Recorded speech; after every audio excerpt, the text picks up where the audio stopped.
May pinapagawa na naman sa church ang punta-punta. Hindi ko yung madalas kung pinagkaiba lang ngayon. Si. Pero, alam mo, sabi kasi, tungkol lang namin ulit sa mga bilis kaya sila natin dito.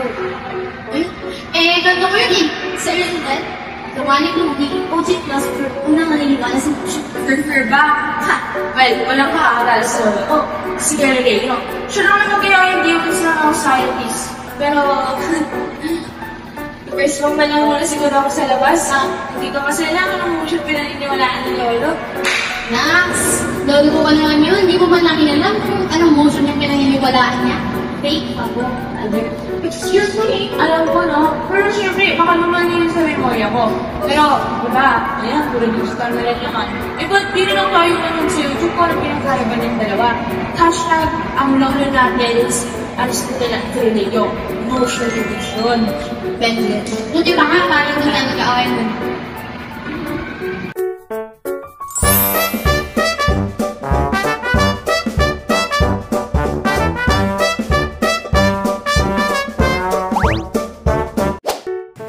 Hi there class!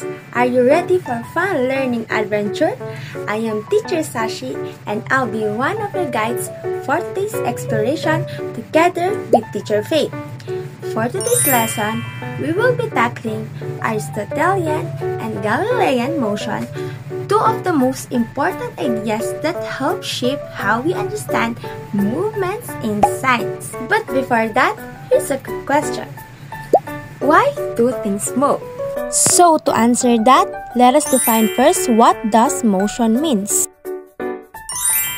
In physical science, motion is the change in the object's position over time.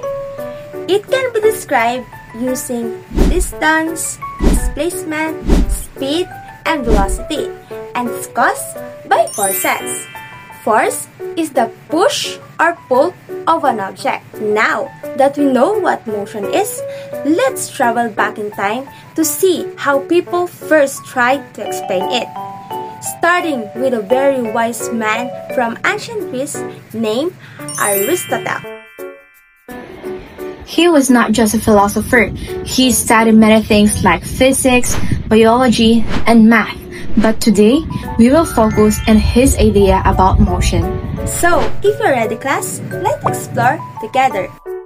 According to Aristotle, there are two kinds of motion. These are the natural motion and violent motion, and his motion called Aristotelian motion. So first, let's start with natural motion. Sabi ni Aristotle, bawat bagay ay may natural place. Ibig sabihin, objects moves on their own, papunta kung saan sila nanggaling. So, let's take an example. When you drop a rock, saan siya pupunta? As you can see on this video, it falls to the ground. Not only because it's heavy, but also because that's its natural place. Now, for the violent motion. When you say violent motion, ito yung galaw ng isang bagay na kailangan ng external force tulad ng push o pull. For example, ang pagtulak ng cart. Kapag tinutulak ang cart, kailangan ng pwersa ng isang tao para gumalaw ito. Sabi ni Aristotle, no force, no motion. So, to summarize class, natural motion happens by itself, no force needed, while violent motion needs force to keep moving.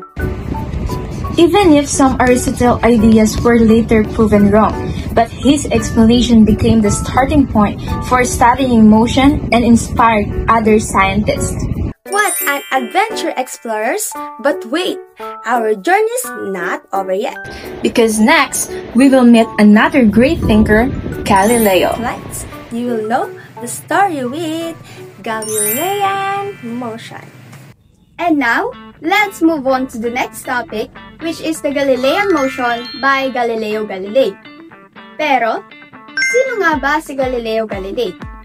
According to Helben 2025, Galileo Galilei was an Italian natural philosopher, astronomer, and a mathematician born on February 15, 1564 in Pisa, Italy.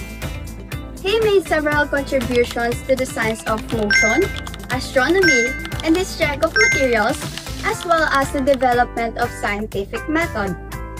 Galileo is best known for the telescope he built. During the summer of 1609, he designed and constructed his first telescope.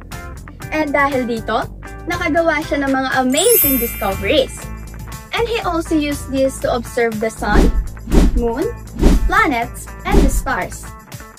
And because of his work, he is often referred to as the father of astronomy and the father of physics. Meanwhile, Albert Einstein called Galileo the father of modern science. Now, let's move on to his motion called Galilean motion. Galileo Galilei developed the concept of Galilean motion, and according sa kanya, meron itong isang type ng motion na kanyang pinaniniwalaan, and that is the uniform motion. Uniform motion, as described by Galileo Galilei, is the motion in which an object covers equal distances in equal intervals of time. Ang uniform motion ay tumutukoy sa galaw kung saan ang isang bagay ay tumatakbo ng magkaparehong distansya sa magkaparehong pagitan ng oras. Ibig sabihin, steady o consistent ang bilis ng bagay. Hindi ito bumibilis o bumabagal. In other words, the object moves at a constant speed along a straight path so that every equal period of time corresponds to the same distance traveled. Galileo used careful observations. For example, experiments with inclined planes to separate the idea of steady motion from accelerated motion.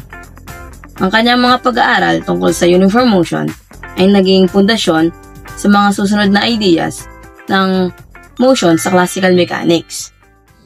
A simple example for this is first, a person walking at an even pace without speeding up or slowing down.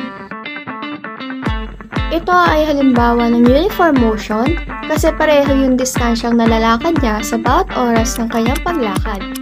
Hindi siya bumibilis o bumabagal. Steady lang yung lakad niya.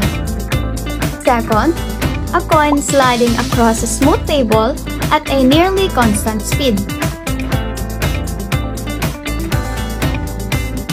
Ito rin ay halimbawa ng uniform motion dahil gumagalaw ito ng diretsyo at halos parehas ang bilis. Dahil makinis yung table, kaunti lang yung friction kaya tuloy-tuloy lang ang galaw ng coin at hindi agad bumabagal. And that's the difference between Aristotelian motion and Galilean motion. Aristotle said that force is needed to start motion, while Galileo said that force stops motion. Though their ideas of relationship between force and motion were different, he helped serve as a foundation and pioneers of the free laws of motion by Isaac Newton.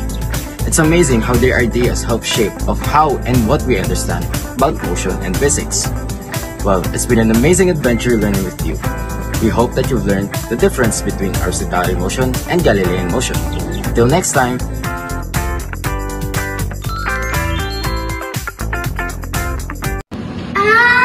Ganun pala yun! Oh, hindi alam na natin ngayon. Pwede na natin ito yung carry on natin sa physical science. Oo, tara, nagpaka-stress tayo din. Oo, tara. Kaya ang mga topic shifts, Joe. Yes, Joe.